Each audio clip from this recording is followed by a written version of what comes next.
বৃহস্পতিবার রাতে কেউ মারা গেলে ওই আত্মাটা কোথায় যায় এটা যদি জানেন আপনি অবাক হয়ে যাবেন। দেখেন, আমরা অনেকেই অনেক সময় বৃহস্পতিবার রাতে আমাদের মধ্যে অনেকেই মারা যায়, আর প্রত্যেক মানুষকে কিন্তু মৃত্যুর স্বাদ গ্রহণ করতে হয়। আল্লাহ রাব্বুল আলামিন নিজে জানিয়েছেন, কুল্লু নাফসিন যায়িকাতুল মাউত, everyone has to take the test of death.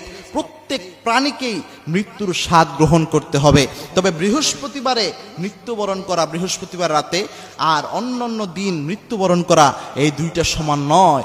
আল্লাহর হাবিব সাল্লাল্লাহু আলাইহি ওয়াসাল্লাম নিজে জানিয়েছেন, মুসনাদে আহমদের হাদিস, মুসনাদে আহমদের 6546 নম্বর হাদিস, যে ব্যক্তি জুমার দিন ইন্তেকাল করে, জুমার রাতে ইন্তেকাল করে, ওই ব্যক্তির কবরে আল্লাহ রাব্বুল আলামিন কোনো আযাব দেওয়ায় না।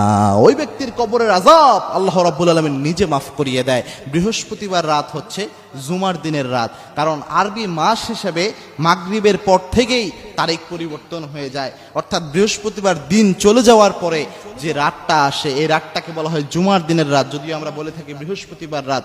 এই রাতে যদি কেউ ইন্তেকাল করে, তার কবরের কোনো আযাব হয় না, যেটা রাসূল সাল্লাল্লাহু আলাইহি ওয়াসাল্লামের হাদিস থেকে জানা যায়। তবে এক্ষেত্রে কয়েকটা কথা রয়েছে। এটা হচ্ছে যে কোনো ব্যক্তি নামাজই পড়লো না, কোনো ব্যক্তি রোজা করলো না, কোনো ব্যক্তি আল্লাহ রাব্বুল আলামিনকে রব হিসাবে জানতো না, কোনো ব্যক্তির জীবন এবং দর্শন রবুবিয়াতের উপর ছিল না, ইসলামের উপর ছিল না, ওই ব্যক্তি যদি এই জুমার রাতে মারা যায়, তাহলে তার ক্ষেত্রে কি হবে? এই ক্ষেত্রে দেখেন, হাদিসের মধ্যে কিন্তু শব্দ এসেছে মামুন মুসলিমিন ইয়ামুতু ইয়াউমাল জুমআ, অর্থাৎ কোনো মুসলমান যদি জুমার দিন মারা যায়, মুসলমান ওই ব্যক্তিকেই বলে, ওই ব্যক্তিকে মুসলিম বলে।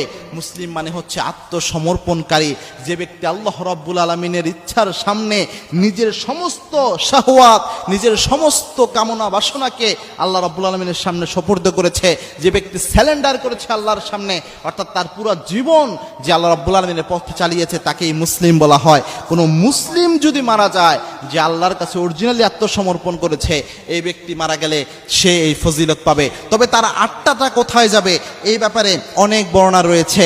যে বারা বিন আজিজ রাদিয়াল্লাহু তাআলা আনহু তিনি বলেছেন, যারা ইমানদার ব্যক্তি রয়েছে, যারা মুসলিম ব্যক্তি রয়েছে, তারা যখন মারা যায় তাদের আত্মাগুলা ইল্লিনে চলে যায়। যে ইল্লিনের কথা আল্লাহ রাব্বুল আলামিন নিজে জানিয়েছেন, যে কিতাবুল আবরার লাফি ইল্লিন, আল্লাহ রাব্বুল আলামিন নিজে জানিয়েছেন, যারা ভালো আমল করে, যারা নেক আমল করে, যারা নেককার, তাদের কিতাবসমূহ ইল্লিনে সংরক্ষিত থাকে।